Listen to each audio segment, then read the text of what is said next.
Hi, my name is Dieter.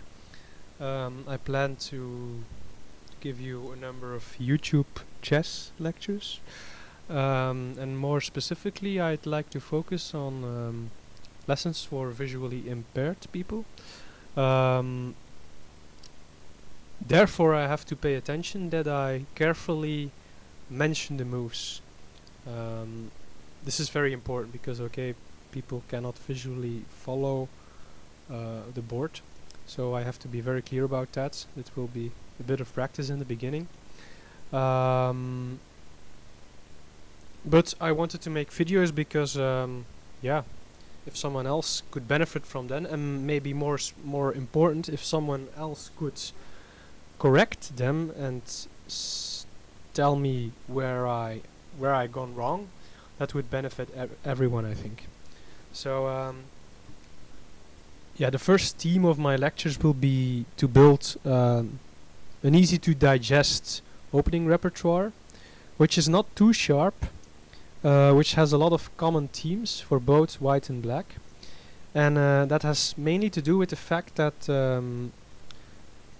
we are going to have the same pawn structure. So if we play with black, we will try and put our pawns on e6, d5 and c6. If we play with white, we will put our pawns on e3, d4 and c3. So let's start off with black. Against 1 e4 I recommend the Caro-Kann. It's c6 at the first move, usually followed by d4 and d5. Now, one thing in common for the complete repertoire is that we want to be able to develop our bishop. The light squared bishop would be trapped if we played e6 on the third move. If we would have played a French, which is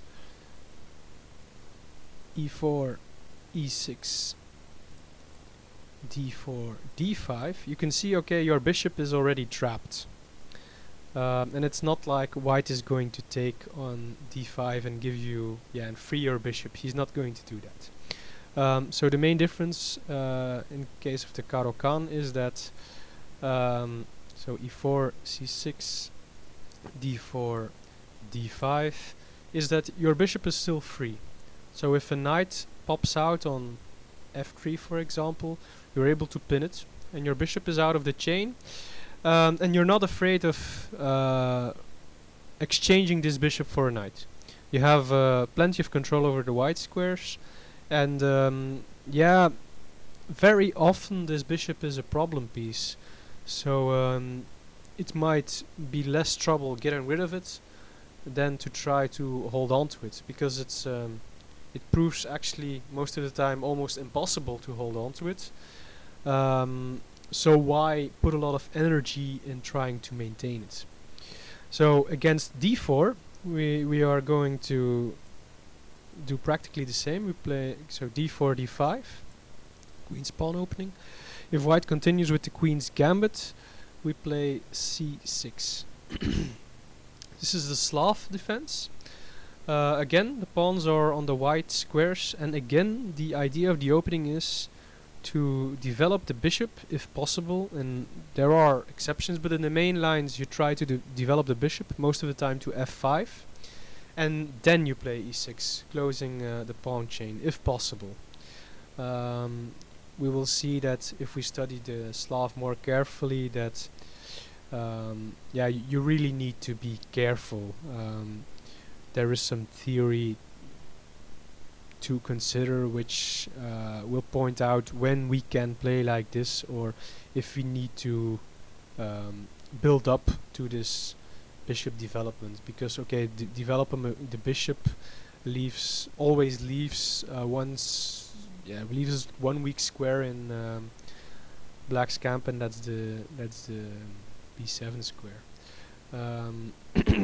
So problems could arise there, but yeah, we'll talk about that when we get there. So now back to white. This is what the initial series will be about. So with white we play d4, otherwise it would be impossible to have the same pawn structure. And I will consider, let's say, yeah, 3 or 4 responses now. I'm not going to delve deeper in that, but it's just something to get you started. Um, so d4, if black replies d5, I suggest we play bishop f4 immediately. Some people suggest knight f3 first. It depends a bit. Yeah, usually it transposes. They have their own subtle differences. Um, but we'll come back to that later. So bishop f4 on the second move, and after knight f6 we can play knight f3. So what is white going to do here? White is going to play e3 to free his light squared bishop, and if black puts pressure on the d4 pawn, he will also play c3. So we see c3, d4, e3. We have put all our pawns on the black squares, and we have developed our black squared bishop outside of the pawn chain. So very, very similar. Okay, it's a tempo up, so it's not completely the same. The plans will vary a bit, but okay. I mean, the main ideas are very similar. So I tried without the London system is currently not part of my repertoire, but I just tried it in a couple of bits games, and yeah, if you compare it to theory, I almost, yeah, by it, I played natural moves and they turned out to be very close to theory. That's what I'm trying to say. Just because I'm used to playing the Caro-Kann and busy studying the Slav, yeah, I knew where my pieces had to go. Because yeah, the opening is all very related. So yeah, where do the other pieces of white want to go? So you'll have a pawn on e3, one on c3. Your knight will usually go to d2, and your bishop, depending on what black does, will go to d3 or e2. Okay, so let me repeat. Against, yeah, simple d4 d5 opening, we play bishop f4 on the second move, knight f6, knight f3. That's the starting position of the London. From here on, yeah, we can call it a London. Okay, different possibility. D4, knight f6, bishop f4, g6. So this is more King's Indian setup, or a Grunfeld. Yeah, we can also play the London here. That's not a problem.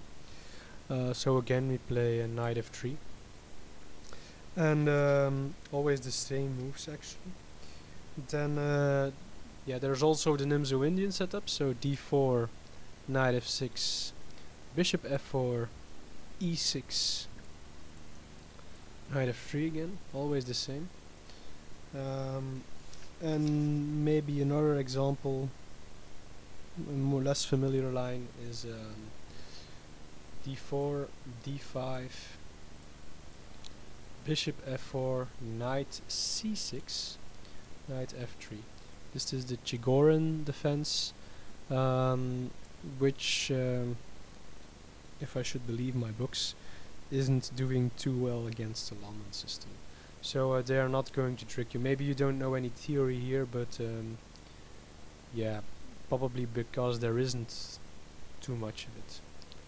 It's simply difficult to get counterplay. I mean, in the Chigorin, if I remember correctly, one of the plans is to play for e5, but black really has a lot of control over the e5 square. He has a pawn, a bishop, and a knight all piling up on this square, so it's very difficult to counter that. So yeah, that's it for the first lecture. I hope I mentioned all the moves correctly, and hope to yeah, hope to see you soon. Hope to got you interested a bit. Um, so in a couple of days we can start with a first lecture. Okay, bye bye.